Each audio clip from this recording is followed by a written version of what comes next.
Hi guys, today we are going to discuss why do we need English in our life. So guys, there are several factors that makes English language essential to communicate in our current time. First of all, it is the most important foreign language. This means that two people who come from different countries, for example, India or Pakistan or any other country like US, UK or Australia, usually use English as a common language to talk between them.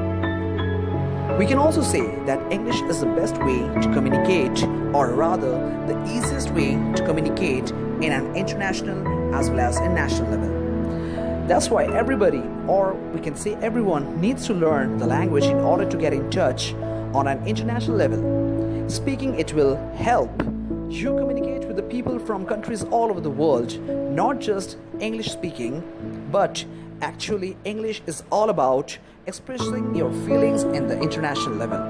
Now the most important thing is, why do we scare English? We scare English because as our mother tongue is like Bengali or Hindi, we are scared about how can we speak it in a different level. So I would like to say guys, there's nothing to scare about English. Come to Wonder Coaching.